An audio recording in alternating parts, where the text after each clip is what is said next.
Hoy día vamos a darle duro, es el segundo mensaje de la serie que comenzamos la semana pasada, la historia. Si usted no se ha enterado todavía de los detalles, por favor, hay mucha información todavía ahí en la mesa de información y también en la página de internet, en la página de Facebook, Eternity, Eternidad. Encantado de ver lo que está sucediendo con los grupos durante la semana. Estuvimos ahí, creo que fue el jueves, en la casa del hermano Roberto, la hermana Claudia. Lindísimo tiempo de revisar las Escrituras y de ver cómo el Señor está trabajando en nuestras vidas. Déjeme decirle que hoy más que nunca necesitamos estar, como lo dijo el pastor José en la introducción de esta serie, enchufados, conectados.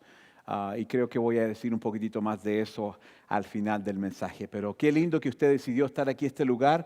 Prepárese, hoy día vamos a hablar de la nación que el Señor crea. La semana pasada vimos la intención de Dios con la creación. La Biblia nos dice en Génesis capítulo 1, en el principio, y nos podemos dar cuenta de que el Señor tenía mucha intención y sigue teniendo una intención increíble de perseguir a cada uno de nosotros con ese amor tan innegable que Él tiene. Entonces, esta tarde mi esperanza es que el mensaje levante su espíritu, lo ayude, salga usted animado y con una reiteración en su corazón y en su mente de que el Señor le ama tanto, tanto, que lo persigue a toda costa cada uno de nosotros. Oremos y vamos a meternos desde ya al segundo mensaje de la historia. Señor, gracias una vez más por el poder estar en este lugar, esta casa de adoración, de poder comenzar la semana, Señor, estando aquí en este lugar, escuchando de tu palabra. Y hoy más que nunca, Señor, te necesitamos escuchar tu palabra, necesitamos tu ayuda, Señor, para poder diferenciar esa palabra que viene de ti en el medio de tantas otras palabras, de tanto ruido, de tanta retórica, Señor, que muchas veces viene con la intención de confundir a tu pueblo. Te pido, Señor, en tu misericordia esta tarde, que por los siguientes minutos tú nos ayudes a tener una mente despejada, clara, que el Espíritu Santo pueda hacer lo que tienes que hacer en nuestra vida, en nuestra mente, en nuestro corazón, en nuestro cuerpo, para poder recibir eso que tú tienes para cada uno de nosotros. Señor, bendice a cada persona que está en este lugar, aquellos que están en diferentes lugares viéndonos a través de media social. Señor, ayúdanos a que podamos dar a conocer tu palabra y que tú seas glorificado para todo y que la iglesia siga forjándose en esa firmeza, en ese fundamento de tu palabra para estar firmes en la fe en todo momento. Señor, te damos a ti la honra y la gloria en todo. Y el pueblo de Dios dice, amén. La semana pasada, como dije, vimos cómo el Señor empezó a crear todo. Vimos en Génesis capítulo 1 cómo Él empezó a crear cada cosa para que cuando el hombre llegara estuviera todo listo. El principal protagonista en toda la historia es usted, soy yo. Dios tiene como intención el de que nosotros estemos cerca de Él.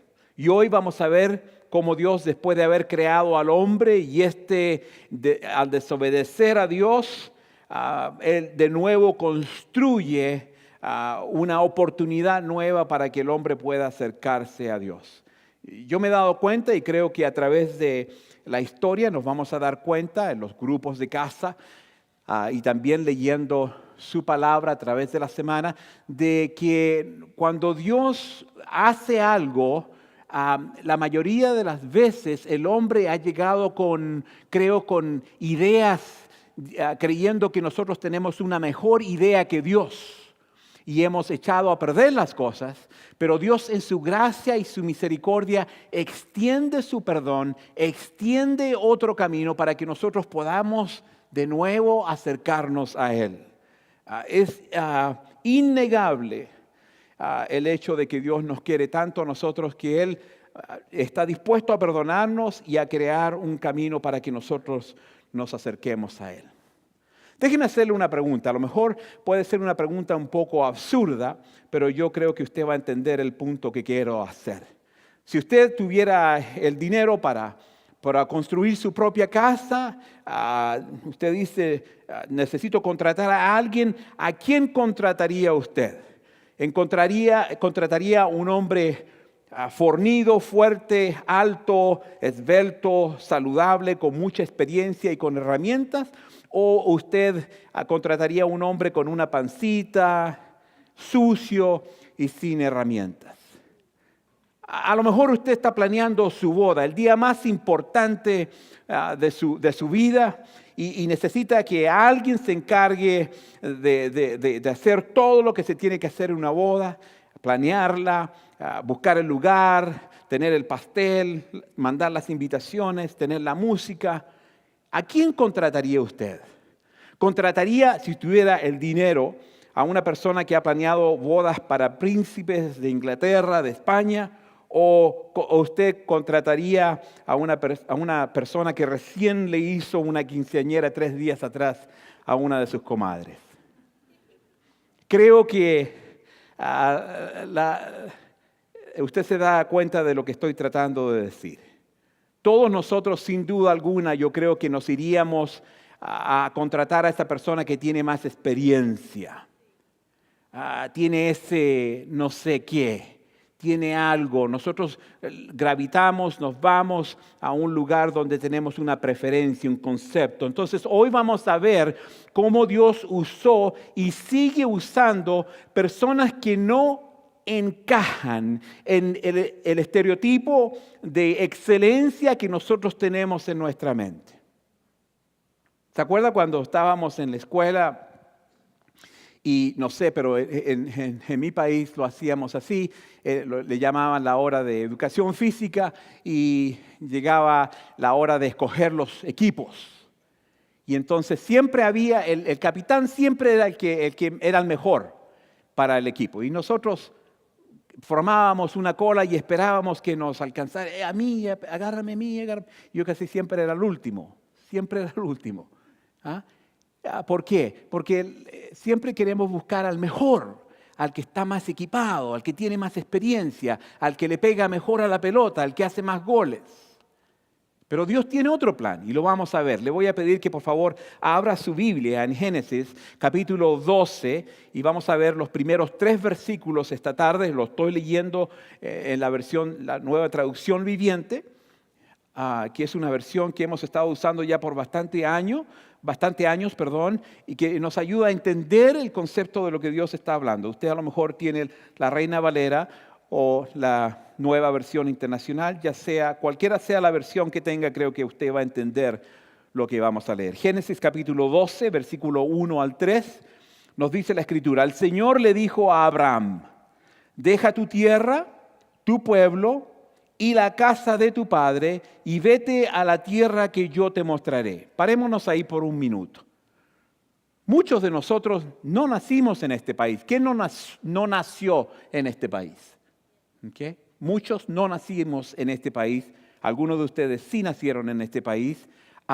Entonces yo creo que usted se identifica con lo que Dios le dijo a Abraham. No le estoy diciendo que Dios le dijo a usted que se viniera a los Estados Unidos, pero creo que usted se identifica con la voz que Abraham escuchó cuando él recibió la noticia de que Dios quería que él se mudara.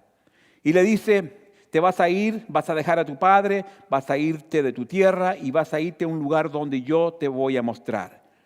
Y dice: te haré una gran nación. Escuche bien, mire, parte de lo que Dios dice es: te haré una gran nación y te bendeciré. Yo haré que tu nombre sea grande y serás una bendición. Bendeciré a los que te bendigan y cualquiera que te maldiga, maldeciré. Y todos los pueblos de la tierra serán benditos a través de vosotros. Esa es la palabra que Dios le da a Abraham. Y nos vamos a dar cuenta en unos momentos de que esto es algo insólito. Sabemos que Abraham venía de una cultura adoradora de ídolos. Abraham venía de una cultura donde adoraban ídolos, él y su esposa. Y sabemos nosotros que los ídolos no pueden hablar, y él sabía eso también. Y entonces cuando él escucha la voz audible de Dios, él se da cuenta que hay algo de importancia, algo que tiene, algo sin precedente que está sucediendo al escuchar la voz de Dios. Abraham dejó su cultura con todos sus beneficios, se dirigió a un lugar que él no sabía. Dios le dijo: cuando tú llegues, ahí te voy a avisar que has llegado. Este hombre pagano jamás volvería a dormir en un lugar con un techo. Él estuvo siempre en una tienda de campaña. Y sabemos que Abraham era pagano, y esto nos hace cuestionar la elección de Dios. ¿Cómo es posible que Dios pueda elegir a un hombre pagano para dar esta promesa? Porque lo que acabamos de leer es una promesa. El Señor le dijo a Abraham: deja tu tierra, tu pueblo, tu casa y tu padre, y vete a la tierra donde yo te mostraré. Y dice: te haré una gran nación. Te haré una gran nación y te voy a bendecir. Esas son promesas de Dios. Entonces, cuando nosotros leemos esa promesa, decimos automáticamente: Dios está eligiendo lo mejor de lo mejor. En francés es la crème de la crème. ¿Ah? ¿No sabían que hablaba francés? Yo tampoco. Pero vemos algo raro aquí. Estamos viendo de que Dios está eligiendo a una pareja, porque ni siquiera tienen hijos. Y mire lo que está sucediendo. Dios está eligiendo a estas personas para comenzar una gran nación. 1, 2 personas de edad, ya tenían su edad. Abraham tenía 75 años de edad. Sara tenía 65 años de edad. Los dos eran paganos, no tenían hijos, y Sara también era infértil, estéril, o sea que no podía tener hijos. Entonces, ¿cómo es posible que Dios diga: te voy a hacer una gran nación y te voy a bendecir? Y voy a bendecir a aquellos que te bendicen. ¿Cómo es posible? Es como si nosotros nos metiéramos en una situación,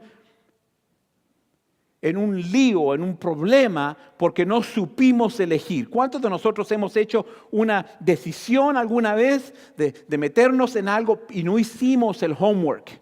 No hicimos la tarea. Quisimos comprar un auto.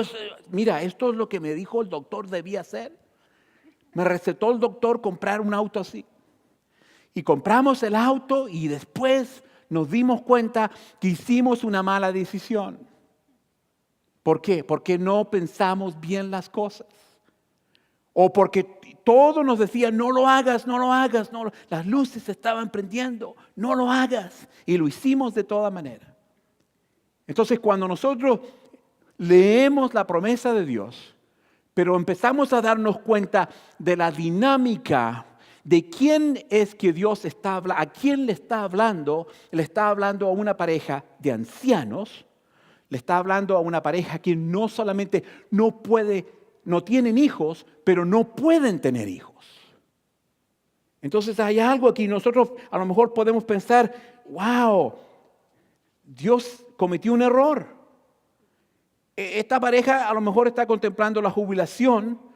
Y entonces nosotros nos preguntamos: ¿por qué Dios escogería a estos dos? Quiero decir, desde nuestra perspectiva, ¿no habría una pareja mejor? Jovencitos que alaban al Señor, con 25 niños, para que ya empiece la cosa. Voy a elegir a alguien que ya empezó el asunto. Si voy a hacer una nación, bueno, voy a buscar a alguien que tenga niños, que tenga hijos, para que ya empecemos a movernos adelante. Pero no, Dios no hace eso. Hace lo contrario. Y esto es lo que creo que el Señor desea que nosotros captemos hoy día. La semana pasada creo que usted pudo captar que el Señor empezó a crear todo de la nada. y empezó a formar todas las cosas con usted en mente. Con usted en mente.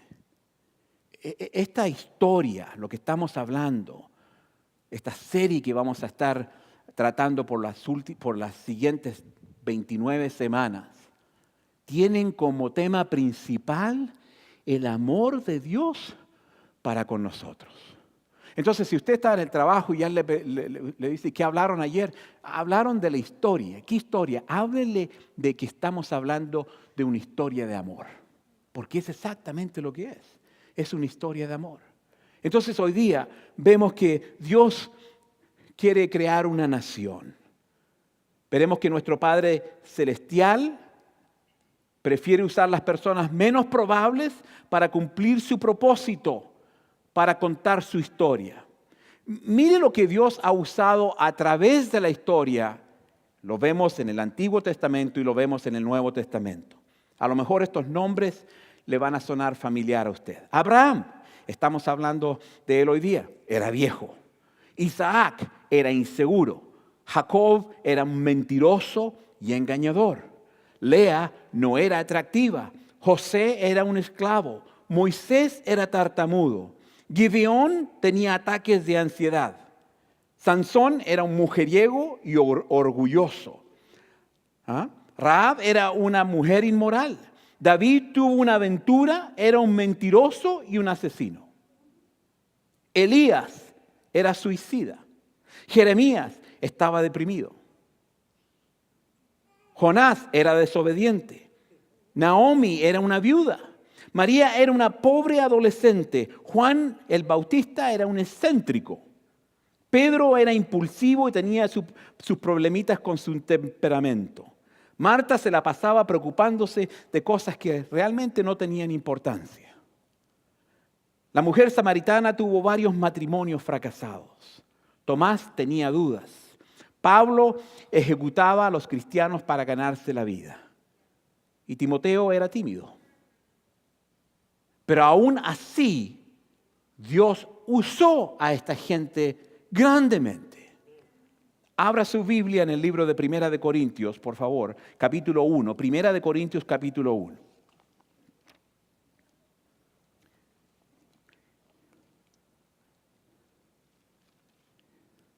Y dice, versículo 26,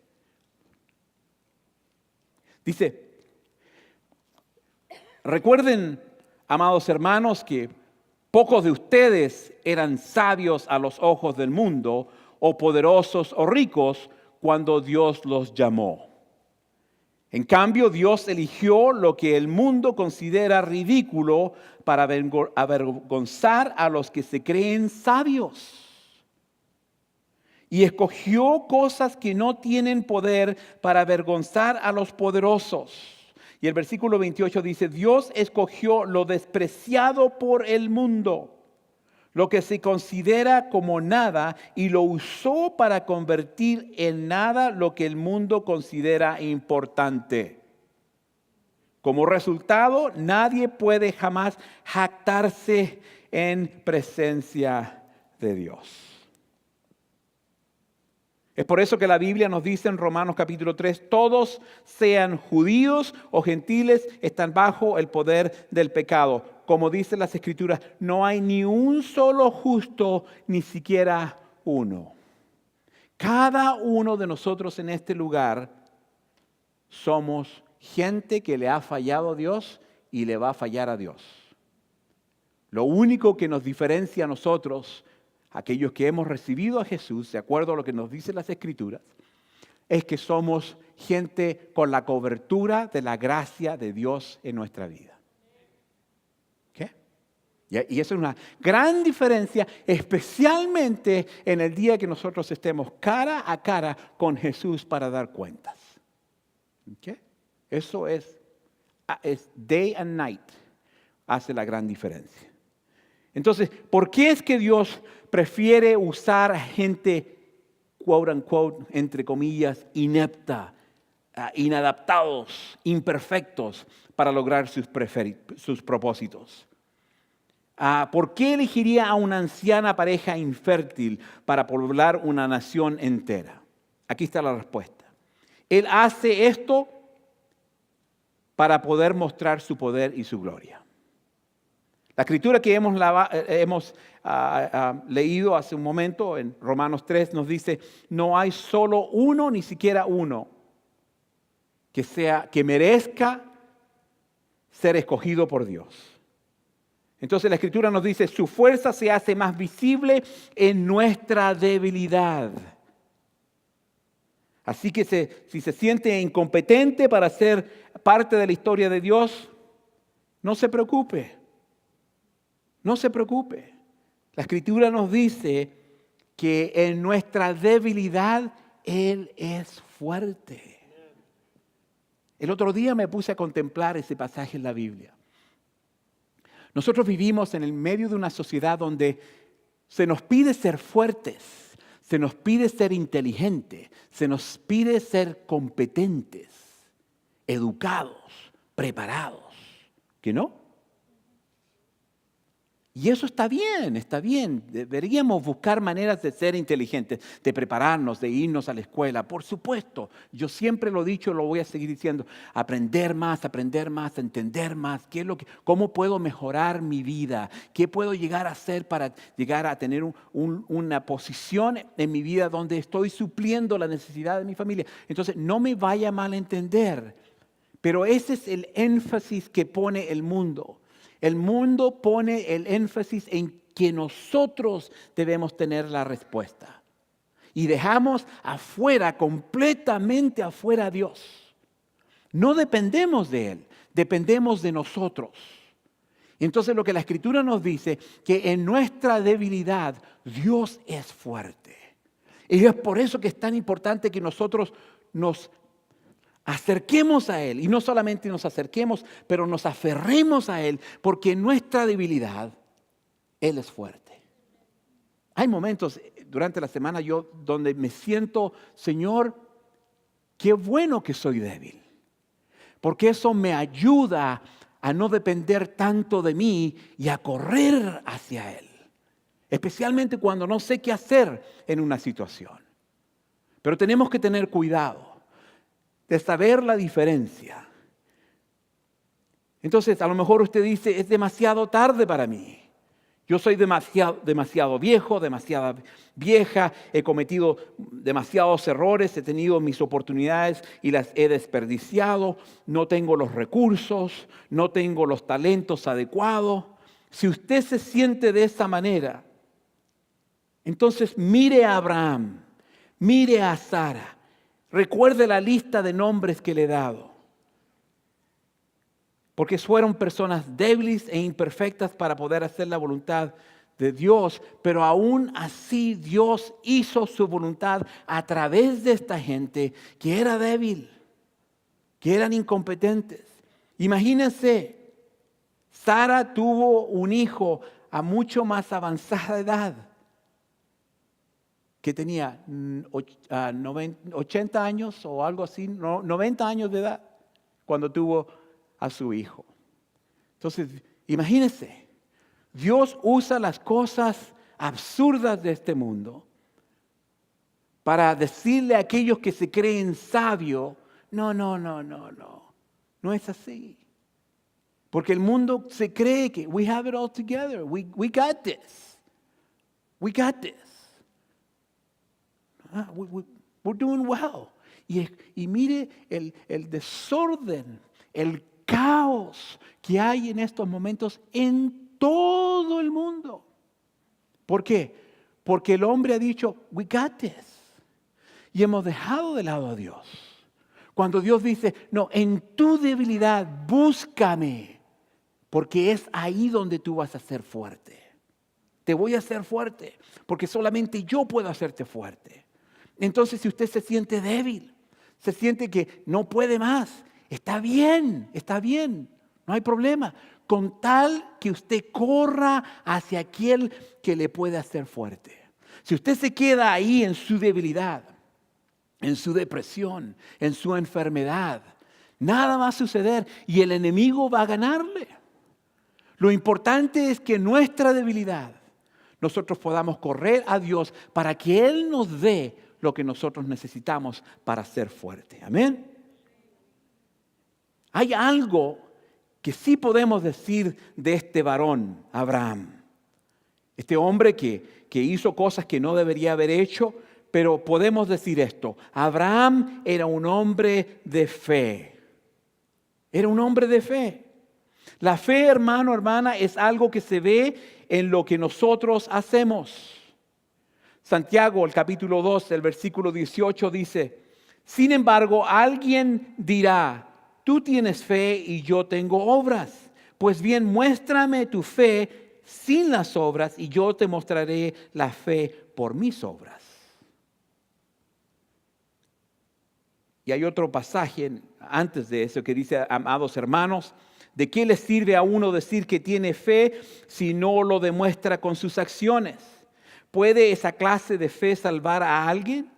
Supóngase que ven a un hermano o a una hermana que no tiene qué comer ni con qué vestirse y uno de ustedes le dice: adiós, que tengas un buen día.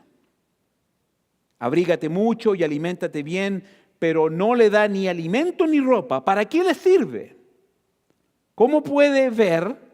La fe por sí sola no es suficiente. A menos que produzca buenas acciones, está muerta y es inútil. Todos pueden decir: yo tengo fe. Pero ¿dónde está la prueba de la fe? La prueba de nuestra fe es en nuestras acciones. Si no hay acciones, entonces esa fe, dice la Escritura, que está muerta. Abraham actuó en fe. Él escuchó de parte de Dios y él respondió y obedeció. Entonces, el punto de ver esta historia es no solamente escuchar la palabra de Dios, pero de poder convertirnos en gente aún con una mayor fe que pueda movernos a un lugar de acción, a un lugar donde la gente, el mundo pueda ver que hay algo diferente en nuestra vida. Yo no sé si usted, yo sé que aquí son todos jóvenes, pero en los años 70 había una serie norteamericana que llegó a Sudamérica y me imagino que también a países de Norteamérica y Centroamérica, que se llamaba el Invisible Man, el hombre invisible. El actor era David McCullough, que es el mismo actor de The Man from U.N.C.L.E., uno de mis actores favoritos. Y este hombre era un científico que hizo un experimento y se convirtió en el hombre invisible. La serie solamente duró 1 año, pero a mí me fascinó. Y cómo nosotros sabíamos que si era el hombre invisible, ¿cómo es posible saber de que él estaba en un cuarto? Nosotros podíamos ver que él estaba en el cuarto porque las cosas se movían. Y no hay nadie que las movía. Se movía un sombrero, no había nadie debajo del sombrero, se movía una taza, nadie movía la taza. Era él el que movía las cosas, aunque no se veía su persona. Lo mismo sucede con nuestra fe. Nuestra fe mueve cosas. Es el producto de nuestra fe son nuestras acciones. Tiene que haber algo que indique que nosotros tenemos fe. Entonces, ¿qué es lo que nosotros estamos moviendo con nuestra fe? ¿Estamos moviendo nuestra vida con nuestra fe? ¿Estamos inculcando a nuestros hijos con nuestra fe? ¿Estamos inculcando a la iglesia, a nuestros hermanos, a nuestros amigos, en el trabajo, alrededor de nosotros? ¿Nuestra fe está moviendo cosas? ¿Hay acciones?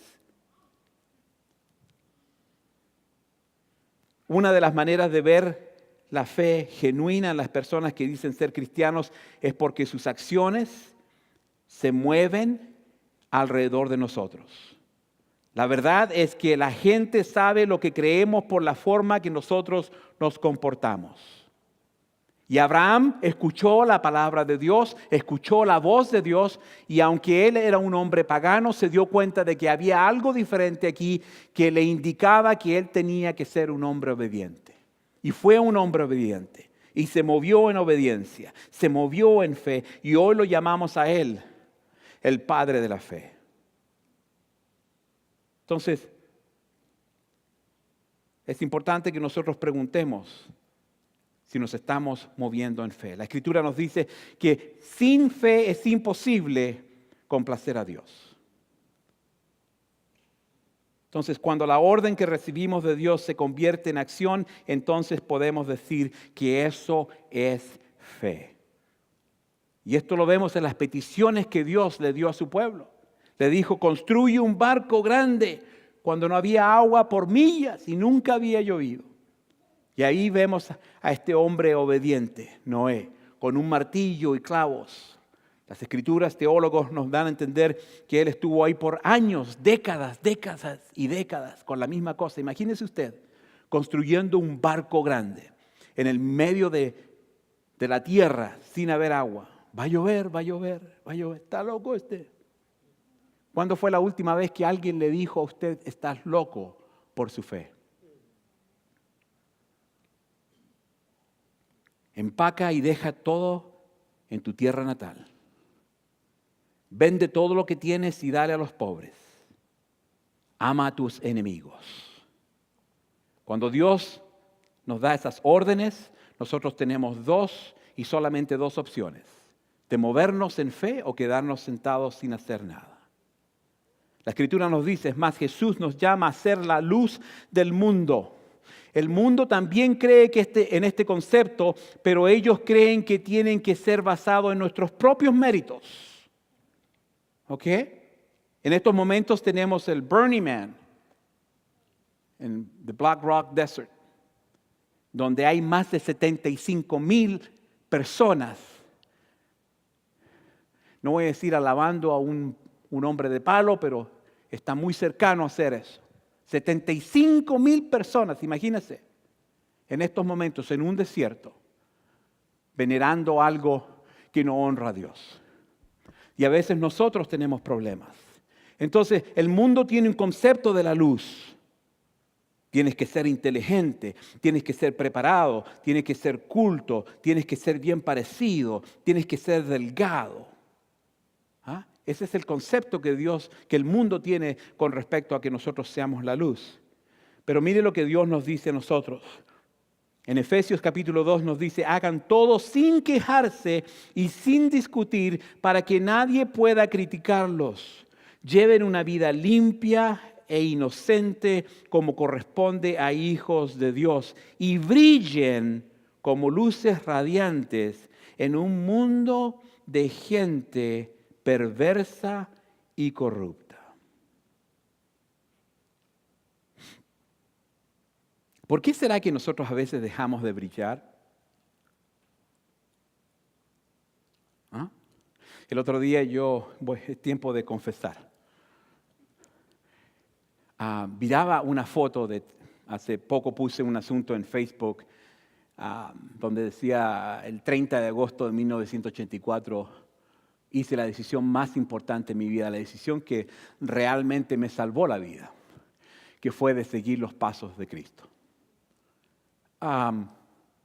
Y veía una foto de esos tiempos de años anteriores y me daba cuenta que tenía una risa de oreja a oreja. Tenía un gap, nadie sabe esto excepto por Albina, tenía un gap aquí, ¿cómo se dice? Una abertura en los dientes. Y a mí no me importaba. ¿Ah? Hey. Pero una sonrisa de oreja a oreja. Y ahora veo las fotos y como que ando chupando limones o algo. Se me ha quitado el gozo que ha pasado a través de estos 33 años. Y a veces no solamente el gozo, pero también dejamos de brillar. Dejamos de brillar. ¿Y por qué puede ser que dejamos de brillar? La Escritura en el capítulo 7 de Mateo nos dice, porque a veces nos preocupamos de la astilla en el ojo de tu amigo cuando tú tienes un tronco en el tuyo. ¿Ah? El pecado también disminuye nuestra luz, no nos deja que brillemos. Entonces, es importante que nos hagamos esta pregunta, porque ahora más que nunca, yo creo, más que nunca, es donde nosotros debemos brillar. Jesús nos dice que somos llamados a ser un pueblo, nos dice que seamos la luz del mundo y la sal de la tierra. Y a veces brillamos. ¿Ah? Voy a pretender de que esto, I want to lower the lights. That's not what I want to do. Of course, there we go. Y brillamos, pero brillamos así, tú pecadora, mujer pecadora. Mira, tú eres un pecador. Miren la manera que brillamos. Apuntamos a los demás. Tienes que estar bien con el Señor. Y empezamos a apuntar, pero Dios no nos llama a brillar de esta manera. Hace unos tiempos atrás, un pastor amigo mío hizo esta ilustración que a mí me gustó mucho. Y hermanos, creo que es importante y quiero que usted se recuerde de esta ilustración por toda esta semana. Ahí podemos ver un poquitito de luz. Usted yo creo que está al tanto de las noticias. Estamos en una situación extremadamente difícil. Y hay muchas opiniones en estos momentos. No me voy a meter de ninguna manera en política. Pero creo que es importante, creo que Dios nos está llamando a nosotros a ser la luz en estos momentos. Y la única manera que nosotros podemos ser la luz es tener a Cristo en nuestra vida primero. Nosotros no somos luz, no somos dioses. Si alguien le ha dicho lo contrario, venga y hable conmigo al final del servicio. Nosotros no podemos ser luz si no tenemos a Cristo en nuestra vida primero que nada. Pero cuando tenemos a Cristo en nuestra vida, así es como nosotros estamos. Somos una luz. Pero a veces nosotros podemos alumbrar más cuando empezamos a dejar que el Señor trabaje en nuestra vida y Él empiece a sacar esas cosas en nuestra vida que no deberían estar ahí. ¿Se da cuenta que más luz hay? Hay más luz cuando dejamos que el Señor saque cosas de nuestra vida que no deben estar. Y cuando nosotros en la mañana nos levantamos y decimos, Señor, perdona mis ofensas, perdona mi corazón que no está bien, perdona el hecho de que estoy haciendo cosas a mi forma, perdona porque me he alejado de ti, Señor. Señor, saca ese orgullo que a lo mejor está en mi vida. Busca en mi vida, Señor, en mi corazón, como lo decía David en el Salmo 51.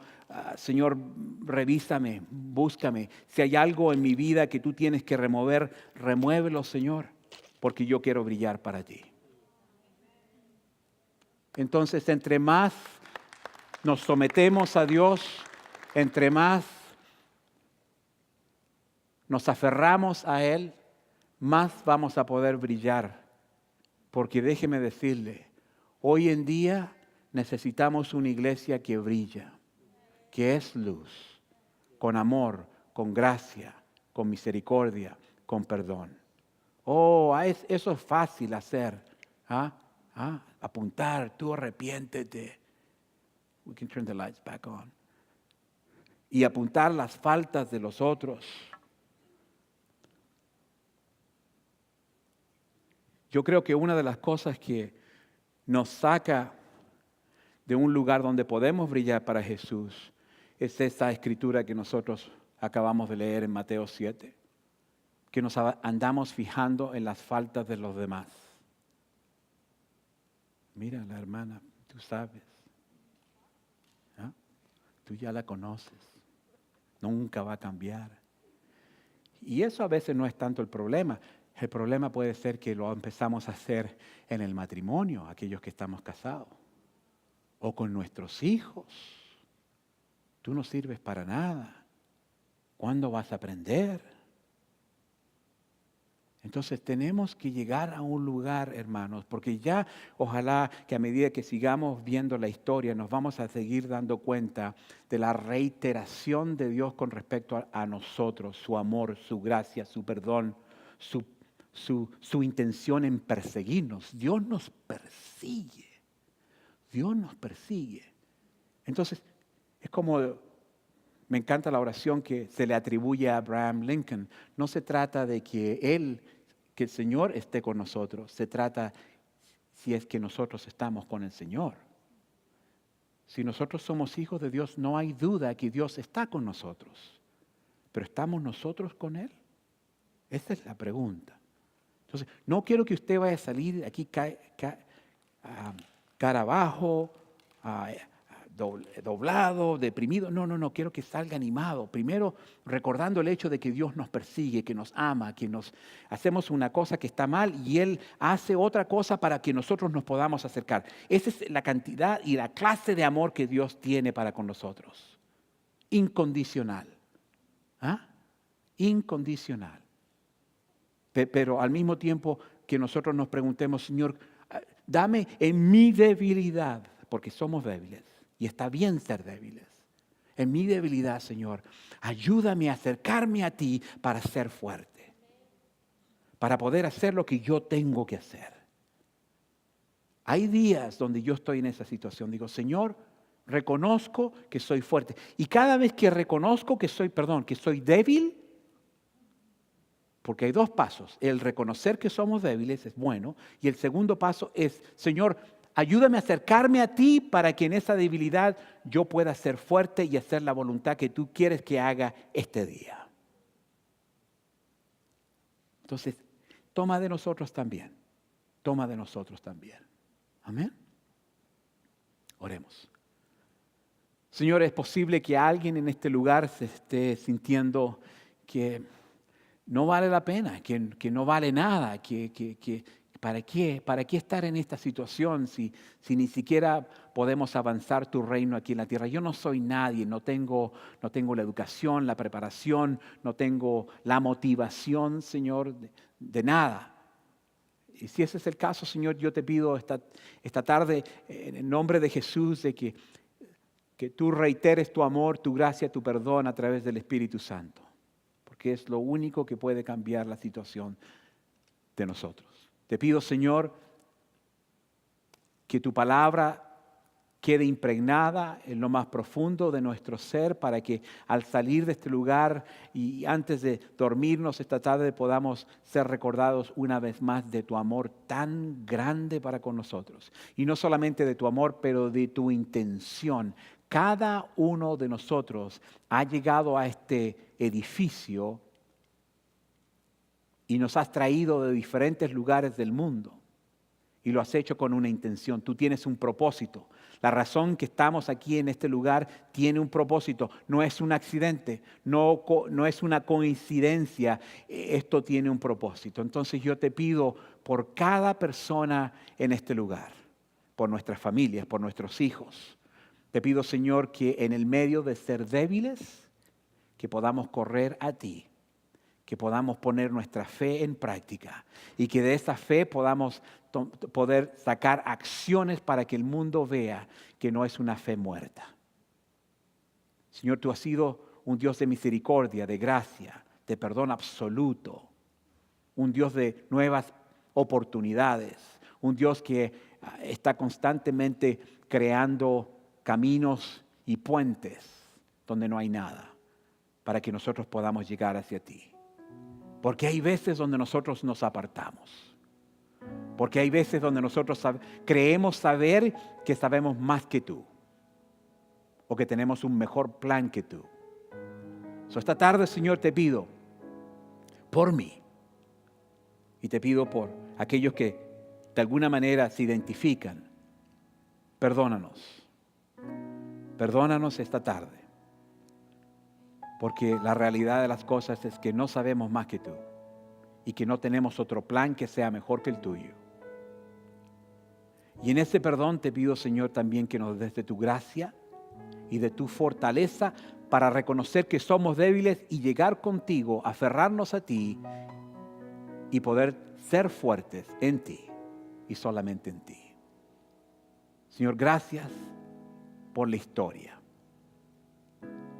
Por esa historia que se trata de nosotros y de tu inmenso amor para con nosotros.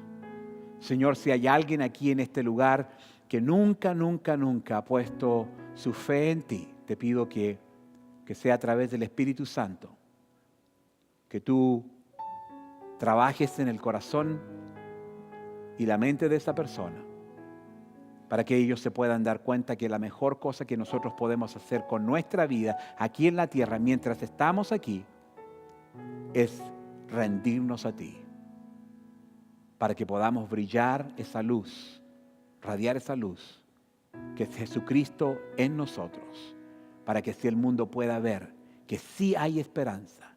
En el medio de amenazas de guerras nucleares hay esperanza. No tememos lo que va a suceder porque estamos en tus manos. Gracias, Señor. Gracias por perseguirnos, por amarnos incondicionalmente. Te damos a ti la honra y la gloria desde ahora y para siempre. En el nombre de Jesús. Amén. Que Dios les bendiga, hermanos.